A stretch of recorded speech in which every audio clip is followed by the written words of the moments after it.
All right, guys, we are back and going to be going into some Call of Duty talk now. Oh, Dota We're before going to that. do Dota first? Okay, we can do Dota. All right. Sure. Dota Yeah. 2 first, since Cody. Yeah. So we're doing Dota first because the EG MLG beef is largely esports politics more so than it is COD. It's So I esports drama, so that's my area. I can wade yeah. in, That's my So right? I'll blow through all the All right, play. So so we're talking roster changes now, right? This is the yeah, post we're just gonna fucking TI crazy roster changes. Mm. stream of consciousness, man. We're just Yeah. gonna fucking do this. All right. So Lanham retires. Okay, that makes sense. MSS is going to take a break. MSS played for Evil Geniuses prior to playing for Mouse Sports. A very talented young man. He has sort of an incredible story where he lies to his mom about going to get something and then fucking flies to California to play Dota for Evil Geniuses. So it was sort of presumed that he had 1 year, so it looks like he's going to focus on school. If you want to hear the fucking rest of the weird story about MSS lying to his folks and flying across the continent, just messaged me on Twitter. YYF is gone. Zhao Wei is gone. I don't know shit about Team Empire, so I'm just gonna fucking skip that. Fnatic, there's rumors about their entire Dota team Wow, disbanding. that's crazy. I Yeah. don't know. This is kind of weird though because they played as a group since the Han days and they were fucking great Han Right. players. They had a little bit of the drama pre-TI with Era. Um, I didn't hear a ton about this at TI. I know that very early in the year, um, another Western organization was courting them and considering picking them up, so they would play under another banner. So that indicates to me that some of these people are open to the conversation, right? So that's all I know. Um, Burning's going to keep playing. Titan's going to switch it all up. There's been a lot of rumors going around about Alliance. Like at the event, I heard that Ake was going to retire, and then there were rumors that like if Ake goes, Lotus going to go. I talked to Ake in person, and he actually says so. Ake like has a full-time job that he had spent a lot of time on this year. He told me that he actually wants to double down on Dota this year. So um, I can't promise you that the Alliance roster is going to go unchanged, but I really think that it's going to be in better shape come TI next year. Big ol' Mason released a blog yesterday on NA Dota explaining how he got the EG boot. I know how that feels. The way he explained it was Well, he had already said he was thinking about just well, quitting here's the thing. before, Like like a week when he before. started, he was like, I fucking don't want to be a professional player. I think this is a big joke. Evil geniuses picked me up, whatever. I think the I think he warmed up to the idea the more and more he played with EG. His story is that the day after the after party, so Tuesday of last week, there was a team meeting that he wasn't invited to, where everyone unanimously decided that he would be dropped. I was watching PPD stream last night. PPD insisted that he told Mason that they were just going to try out other players. So there's a little bit of discrepancy in there, but I think a lot of us thought that Mason might not make it through. There's been rumors that Puppy's going to leave Navi. The captain of Navi. This is like one of the most Huge. yeah. Huge. The Navi Dota team is one of the most storied in the entirety of esports. There hasn't been a ton of information about this, but earlier today he removed all of the sponsorship shit from his Twitter. Like so, his background changed. So that sort of goes to help this. WikiLeaks, the Puppy wasn't when I was still working at Evil Geniuses after the last TI. Puppy was down to sit down and have conversations, right? So he wasn't signed up for life. Um, Oh, wow. Okay. yeah. Um, He's so one, that's entirely that's, possible. Yeah, that's pretty huge because he's one of the names that are synonymous with Navi, and Yeah, yeah. him and Uh, Dendi probably the two guys I would think of first whenever you I, call th- him I think Navi. I think the puppy thing's actually been confirmed anyway. I'm pretty sure I read some Okay. stuff. Crazy. Okay. I think even I follow Bruno because I love Bruno. Again, Bruno is someone that wants to just these people are enticing me into Dota. People like Bruno. Right. But yeah, I think right. I think I think he confirmed it as well. So I think it's a done thing. And you're right. It's fucking huge, man. I mean, that's a huge esports story in its own right. So. Mhm. I mean, like he's in the, there's certain players you associate with certain certain organizations, right? Right, like some of the big stars from Fnatic, Counter Strike, right? I feel like Puppey and the Navi Dota squad are sort of like in the same. You consider them same. Jimmy announced that he was leaving Team Liquid earlier today, which doesn't really come to a surprise to anyone. No, Yeah, but he was picked up in a hurry. He's a fucking top guy though. Like I used to actually follow a bit of Dota 1, and he's a fucking really cool dude. Like I really like him. Yeah, I have a vested interest in him as a person. We started working with EG at the same time, and he sort of put me through the ringer, and I help him a lot. Even still, even as he does his own thing. He had a very interesting year. Like, he didn't qualify for TI last year, went to Korea, did huge things in Korea, had a stint where he was just sort of like the miracle stand-in, where he would oftentimes play with teams that needed to stand in and would often do better than maybe their core lineup would. He did okay with TL. They fell flat as the group stage went on, but I think he's certainly one of the most valuable brands in Dota. I think he's the most valuable free agent in North America for sure. I can't say enough good things about Jimmy. He's a fairly marketable guy, and a lot of people don't consider this his value. So like, I think as a player, I'll give him a solid. He's up there, but like, just because he has that relationship with Red Bull, there's so many teams that just want to be like that fucking 1 degree closer. You know what I mean? Yeah. Well, that's what happened with the whole Dignitas situation. Anyway, when he was like in Dignitas for like 2 weeks or whatever the fuck it was, right?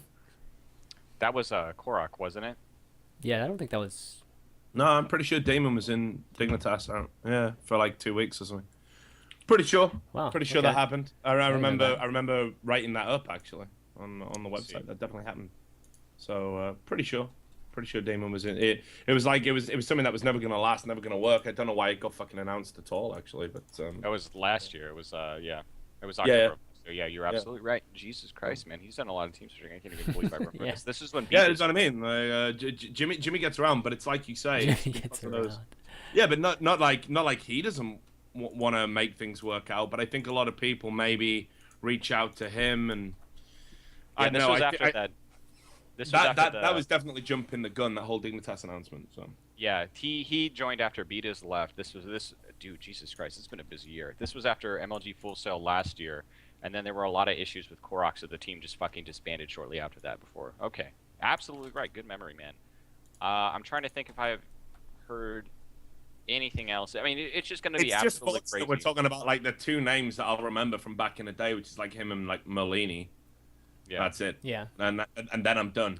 there's nothing else in the tank. So, but I mean, like I thought when we did an interview with Fluff and stuff, I think it was when it was like when he replaced him on Cadred, and I know, man, I always want the best for sort of the old school, the guys who've been around a while.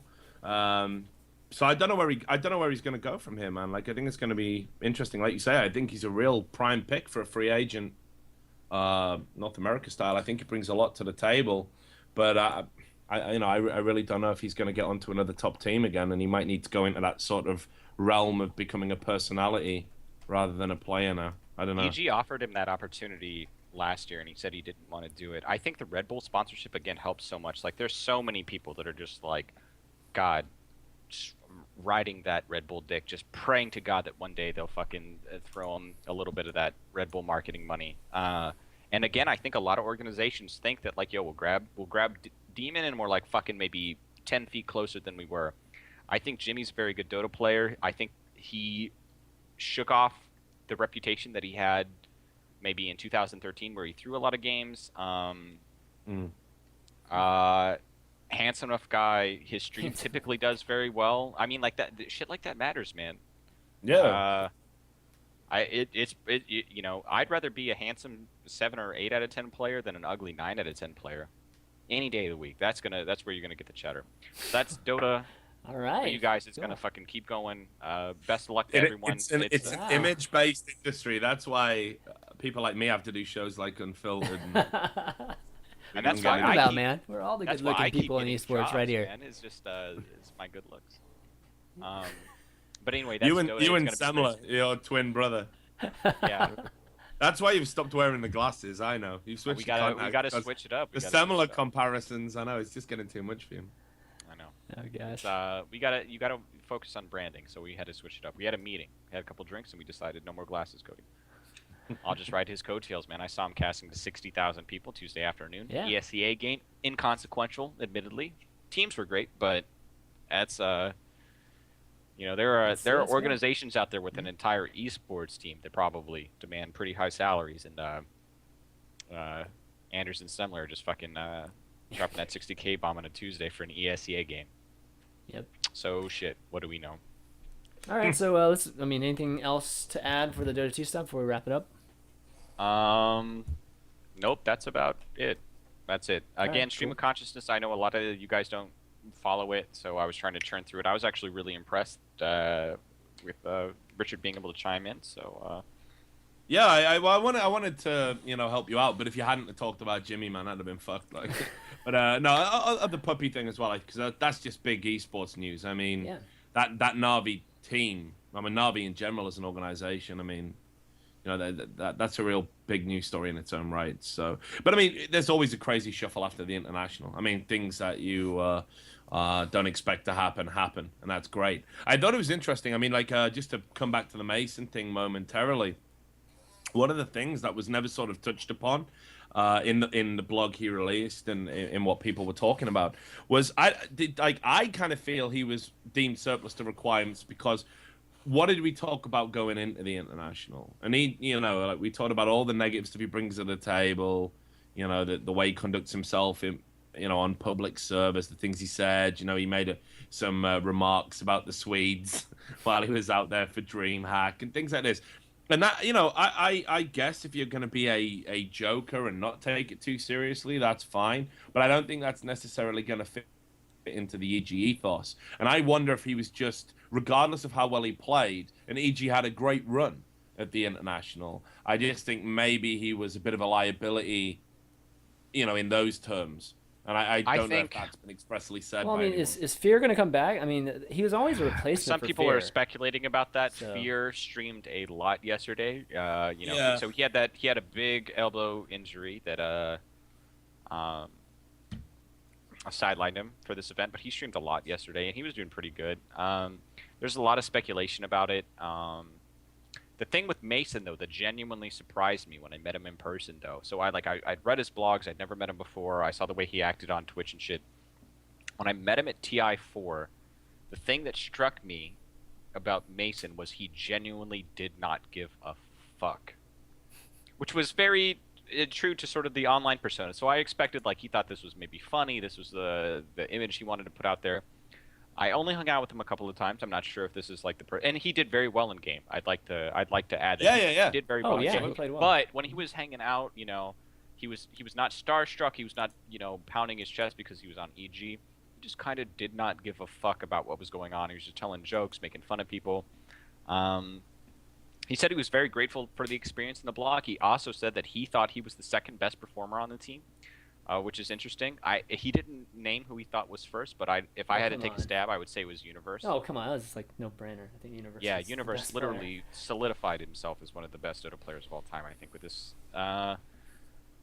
So it's interesting, and he says he needs 4 All-Stars for him to ever consider playing professional Dota again. Otherwise, he's just going to dick around in pubs. His story, though, is very interesting. So before we move on, I would like to say in 5 months, this guy accomplished more as a professional gamer than so many people before him. I mean, I presume EG salaried him, and then he's going to walk away with $250K. 200 and odd, however much $1,000. I mean, I imagine EG get a portion of that. I think it's definitely fair to say he's taking home at least 200K. Is he? But yeah, you're right. Yeah. I mean, you're right. Yeah, you're right. I mean, I think okay, so I think when I kept bringing up about the racism thing, that's not even necessarily about him, although it's not language that I would ever prescribe to use in public or private, I guess I should stress. But certainly, I think you've got a responsibility to, hold yourself up to a certain standard.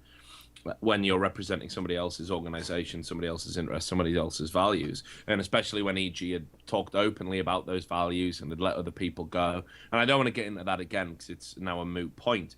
But he, like you say, he came in, he was a pub hero. He got put onto EG. He was instrumental in their good performance. He made a phenomenal amount of money, like more money in 5 months than most esports people will clear in, 2 years. And now goes back to the sort of obscurity of being a pub person. His story is quite remarkable. I think if he'd maybe been a bit more of a palatable person, like or rather the perception of him was that he was a more palatable person, he could have really turned that story in itself into being a further way to sort of mark.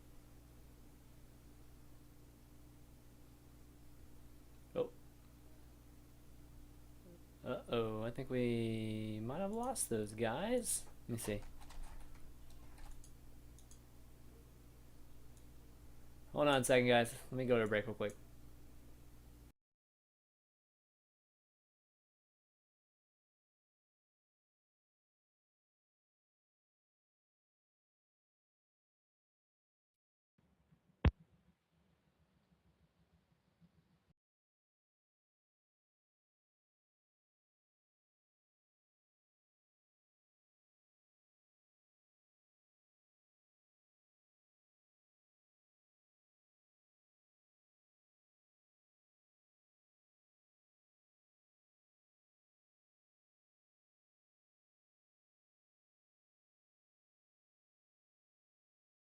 Not live. I want to tell Richard something before we're live. We're going live.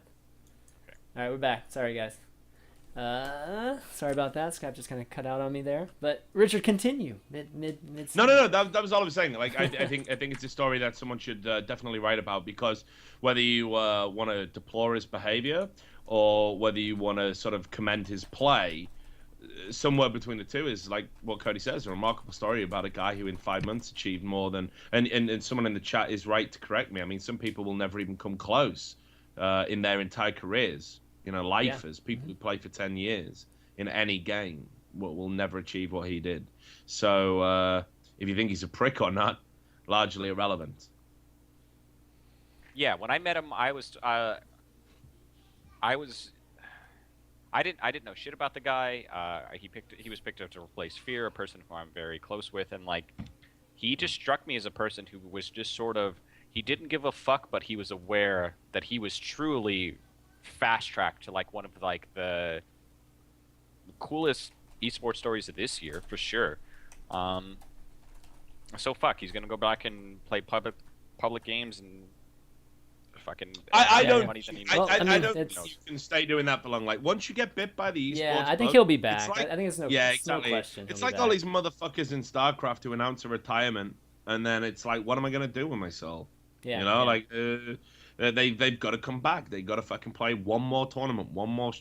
We have a phrase for it in the UK Counter-Strike scene. It's a recurring joke. We call it one more. We say one more throw of the dice, guys. One more throw of the dice. And it just means you're gonna get together. You're gonna go. It's gonna be the same as it ever was, and then you're gonna say, well, that's it now, and you're gonna back off, and then an opportunity is gonna present itself, and you're gonna be back doing it. Yeah. And I think you can't play at the Super Bowl of esports, play well, make that sort of money, and by all accounts from the people the other press guys that I knew out there, they said Mason was partying hard in the last 2 days. I think he was going nuts. It was he was enjoying himself in the success that he and his team saw for sure. Yeah. So I think once you get bit by that bug, man, you've got to fucking. He'll be back in some capacity. I don't think it'll be as spectacular. I don't think it'll be as interesting. It would certainly add to the mystique if he stayed away, but I think he will be back in some capacity. Yeah. I actually think that's a fair assessment, man. Like playing in front of fucking 10,000 people for 500 grand was what the difference between third and second was. Like, yeah, I imagine that has to pull at you as a man. Like you just sort of have to. You have to want more of that. Yeah, Yeah, absolutely. fuck yeah, man. Well- The adrenaline rush. All right, well, let's wrap that up so we can get on to a couple more segments here. We've got two pretty big Wow. ones, so yeah. Yeah, here we go. Some COD. Okay, so it's Call of Duty drama here, and it involves Team Evil Geniuses and MLG, and it Want the involves clips? yeah, it involves a pretty popular, I mean, a very well-known player too in Aches, and I guess some of it is that it involves the whole MLG requiring the players to stream on MLG TV versus Twitch TV, and I think it got to the point I where mean, well, this worked so good the last time it came out for MLG. I don't know why they wouldn't right, go down the same road right, again, right? Like, what could right. possibly go wrong?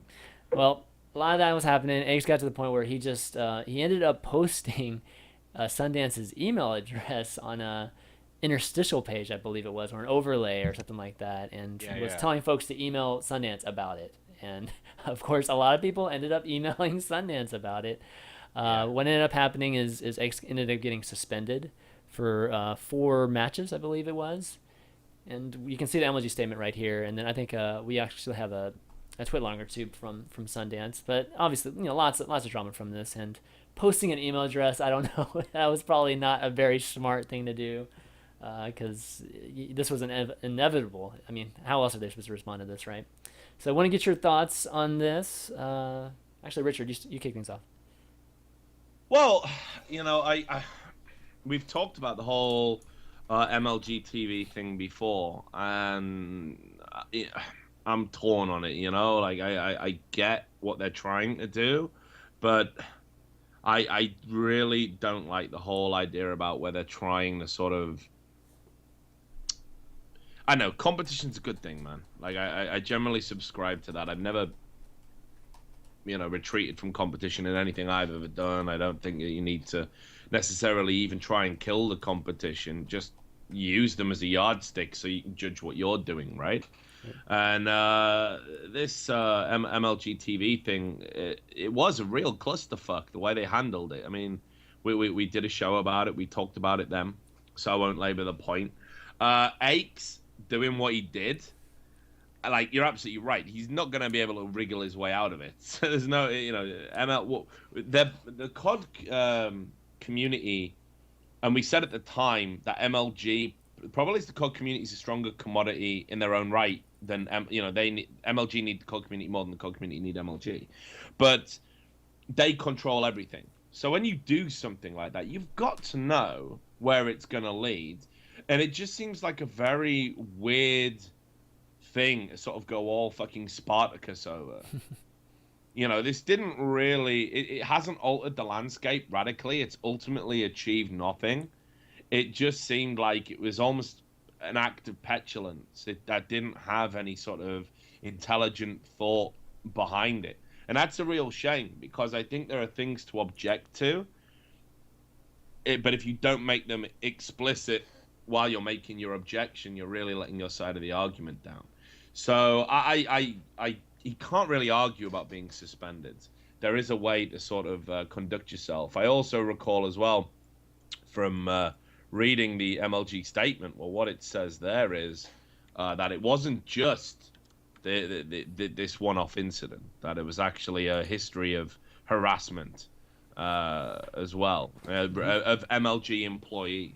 Yeah. So, how many chances do you think you're going to get before you all get suspended? If anything, the suspension's kind of lenient. I know, it's only 4 matches, so it's... Yeah, so I think him being as high-profile a player he is, and being as important to the sort of whole MLG Call of Duty, pro circuit thing, I think that's actually come into play a little bit and has helped him dodge a bigger bullet. I think if he'd been a player a little bit down the food chain, there's a season ban, maybe even a permanent ban coming in, because this is the MLG staff. These are the people who, in essence, if we believe the argument as it's laid out, are effectively helping pay, for your bread and butter. So, Cody? The important thing that I think here, so I see like a lot of people are like, oh, I don't really care about COD. This is sort of like an esports wide thing, guys. I want you guys to be aware of this. So, MLG, end of last year, launched their streaming platform, right?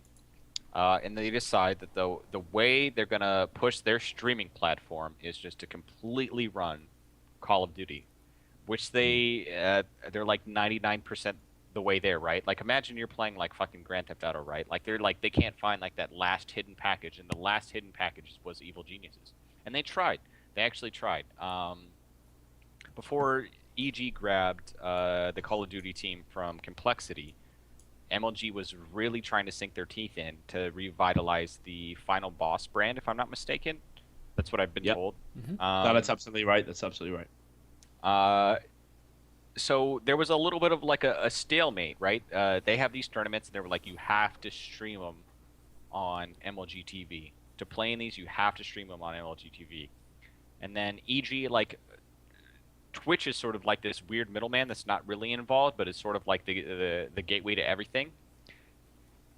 It's like it's absolutely miraculous the way this sort of thing works.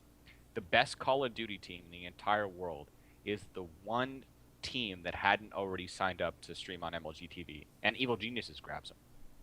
Mm-hmm. So they eventually reassessed the rules, and they were like, okay, you can't stream it at all unless you stream it on MLG TV, but we'll just let you do your own thing. And they decide to eventually just put up like a little buffer thing that says like, we can't stream this on Twitch, message Sundance. And I know you guys don't give a fuck about Call of Duty, but a lot of people on Twitter give a fuck about Call of Duty. So everyone starts messaging Sundance and threatening to kill him. And this is why we are where we are now. I totally agree with Richard. Like, I think they gave him a slap on the wrist because they're just such a big brand, and there's nothing they can do about it. And we know, if there's one thing we know about esports history, it's that the big brands get an easier ride. I mean, like, it's not like in mainstream sports, I think, where I think if anything, the general rule of thumb, and this might be wrong, I'm sure some people will disagree, but in general, I think if you're a big name player and you do something, or you're a big name team and you do something, you generally tend to get it worse. Yeah. Because people know that more people are watching you, they're judging how you conduct yourself, they're judging your decisions. You get put on a much higher pedestal and therefore held up to a much higher standard. In esports, it seems to be the bigger the brand, the more brand power you have, the more star power you have, the more you tend to get away with. And I know that's not an exact science. I can certainly think of examples that even disprove the own argument I'm making. But certainly in esports, it seems to be the case where the bigger you are, the more you can get away with. And I think if you were anyone else, if you were just a minor Call of Duty player and you'd encouraged a significant amount of your following to send death threats to the CEO or whatever Sundance's exact title is, as well as having harassed staff in the past, I think there's a realistic chance you're getting told, you know what, fuck you. You're not competing in our league anymore. It's as simple as that. 4 matches, I don't know if I'd be quibbling too much about it. Is Okay. that Huck? Is Huck fucking... That is a real Huck, yeah. What? So, Huck brought up something. That is the real Huck. Huck, dude, I can't... You're not modded. Well, I can't see that he's modded. Yeah. He should be modded. He's not modded in my chat, really? Yeah. I can't see it. I think it might be a graphical bug. This is just the way business works, and I think Richard's absolutely right. So, Chris, maybe a year and a half ago... Okay, no, you're here. You're modded now. Yeah, he's I can't believe he's never been modded. Oh my god. Chris lost a game and then fucking went nuts on a MLG mod or admin. Yeah, I guess that's what we call him in real life. To the point where like he was gonna get like thrown out of the arena, never allowed to compete again, and then we're just like, it's. I don't even know why this story's getting brought up, but like Chris went nuts. I feel like Evil Geniuses is a brand. Like you gotta get it. The point is, you get a get out of jail free card, right? Whether you're a Huck or you're Eggs. Apparently, you're allowed to flame a little bit, and they're just only going to give you a slap on the wrist, and that's what's going to happen. Mm-hmm. Do I think Eggs should have done that? I totally think that Eggs knew what he was doing, and I think he knew he was probably going to get in trouble. And I think Eggs probably has fucking so much money he doesn't even give a fuck about what he's doing, so it doesn't matter. You know what I mean? To him. I think it's certainly... unfortunate for MLG that they have to put up with that shit, but I don't know. Eggs and Huck probably talked about ways to fucking irritate MLG. But here's the thing: on there's so many intelligent ways that you can make the point and piss people off. I don't know if you necessarily need to go down the route that he did, or and certainly I think there's one train of argument that is you can't hold him accountable for the actions of others. It's not like he expressly said, if you have a problem with it, tell Sundance that you're going to take him hostage and murder his children. He didn't say that. He said email him. The content of those emails are not within the realm of his control. But still, you a little. still know that's gonna happen. You know that's gonna happen. Well, yeah, I mean, a little bit of foresight. Yeah, absolutely, absolutely. And that's what I mean. There are smarter ways to make the argument against this MLG, sort of a situation, this monopoly that they're effectively trying to create. Yeah. So. Yeah. The MLG and fucking Evil Genius's relationship has to be so strained and fucked up by this point in time, because they fought over this it's close to breaking point, bro. Yeah, it's been so bad for a while. It's got. But here's the thing. I think they need each other, brother. I think they can't really, that they can flex and posture all they want. I think they're always going to climb down and get to a point where they can make something work. These aren't stupid people at the high end of Evil Geniuses, even if they occasionally behave that way, or same for MLG. They need each other. This is the biggest organization in America with the biggest sort of tournament organizer in America. You need to fucking synergize. You got to find some common ground. You're only hurting each other by not being, mutually involved. So but it is. I mean, you don't even need to have sources, and certainly me and you do, Cody. You don't need to have the sources to know it's at breaking point. But it's been pretty strained lately, and I think it'll.